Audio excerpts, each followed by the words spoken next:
දෙවියන් කියන්නේ කවුද? දෙවියන් කියන සංකල්පය මුලින්ම මිනිස්සුන්ගේ හිත්වලට දැනෙන්න ගත්තේ ස්වභාව ධර්මයේ නිර්මාණයන් හේතුවෙන්. ඔබ මෙලොවට බිහි වෙලා මුලින්ම ඇස් ඇරලා බලපු මොහොතේ ඉඳලා ඔබ දුටුවේ හිතා ගන්නවත් බැරි තරම් අපූර්ව නිර්මාණයන් ගොඩක්. ඔබ මෙලොවට බිහි වෙන්න කලින් මේ සියලු දේම ඉතා නිවැරදිම විදිහට නිර්මාණය කරලා තිබුණා. කවුරුන් කොහොම මේ නිර්මාණයන් කරන්නට ඇතිද? ඔබ දන්නා එකම කරුණ නම් ඔබ මේ කිසිවක් නිර්මාණය කළේ නැති බව පමණයි. ඉතින් මිනිසා හිතන්නට පටන් ගත්තා. මේ තරම් ලස්සනට පිළිවෙලට සියල්ලම නිර්මාණය කරන්නට නම් අනිවාර්යෙන්ම නිර්මාණකරුවෙකු එහෙමත් නැත්නම් මැවුම්කරුවෙකු සිටිය යුතුමයි. මැවුම්කරුවෙකු පිළිබඳ අදහස මිනිසාට දැනුණු විගසම ඔහු තීරණය කළේ එසේනම් අසම සම වූ මිනිසෙක් විසින් මේ සියල්ල නිර්මාණය කරන්නට ඇති බවයි. විශාල මිනිසෙක් මම වගේ පුංචි මිනිසෙකුට නම් මේ සියල්ල කරන්න කොහෙත්ම විදිහක් නැති බව ඔහු සිතන්නට පටන් ගත්තා. ඔබ ගවයෙකු වුණා නම් ඇත්තටම ඔබ හිතන්නට තිබුණා මේ මැවුම් කරුණම් මහා බල සම්පන්න ගවයෙක්ම විය යුතුයි කියලා. ඔබ නිකමට වගේ ගවයෙක්ගෙන් අහලා බලන්න. ඔහු කියාවේ අනිවාර්යෙන්ම මේ මැවුම් කරුණම් ගවයෙක්ම බව. අං 4ක්වත් තියෙන විශාල ගවයෙක් කියන්නත් ඉඩ තියෙනවා. ඔබ ඉඩි අමීන් ගැන අහලා තියෙනව නේද?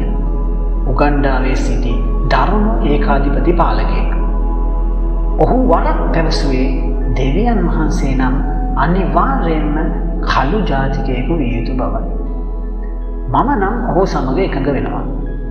සුදු ජාතිකයන්ට දෙවියන් සුදු සමක් ඇත්තෙක් ලෙස දැකිය හැකි නම් කළු ජාතිකයින්ට දෙවියන් කළු සමක් ඇත්තෙක් ලෙස හිතන්නට අයිතියක් තිබිය යුතුයි. හරියට අර ගවයට වගේ. ලෝකයේ විවිධ රටවල වෙසෙන විවිධ ජන කණ්ඩායම් තම තමන් හට ආවේනික වූ විවිධ දෙවිවරුන් හට වන්දනාමාන කරනවා. ඉතිහාසයේ දෙස බලනකොට අපට දකින්න පුළුවන් කරුණක් නම් සමාජයට මහත් සේවාවක් කළ පුද්ගලයන් මිනිසාට වඩාත් සේවාවන් සපයනු ලැබූ සතුන් ඒ වගේම තමන්ට හරි හැටි අවබෝධ කරගන්නට නොහැකි වුණු ස්වභාව ධර්මයේ නිර්මාණයන් මිනිසා විසින් දෙවියන් ලෙස හැඳින්වීමට පටන් ගත් බව. ඒ වගේම මිනිසා නම් වූ සත්වයා හට සෑම විටම තමන්ගේ කාර්යයන් සාර්ථක කර ගැනීමට තවත් කෙනෙකුගේ සහාය අවශ්‍ය වුණා. අසාර්ථක වීමට ඇති බිය මිනිසාව නිතතින්ම නොපෙනෙන දෙවි කෙනෙකු කෙරෙහි විශ්වාස කිරීමට පොළඹවනු ලැබුවා. මේ සංකල්පයන් කොයිතරම් අපගේ සමාජය වෙලා ගනු ලැබුවේද කියනවා නම් ඉතිහාසයේ සිට මිනිසාට දෙවියන් පිළිබඳ තමන්ගේ සිතට නැගුණු ප්‍රශ්න කිසිවෙකුත් සමග සාකච්ඡා කිරීමකින් තොරව සංගවාගෙන සිටීමට සිදු වුණා. දෙවියන් පිළිබඳ ඔබගේ අර්ථකථනය ඉතා පුද්ගලික වූවක්.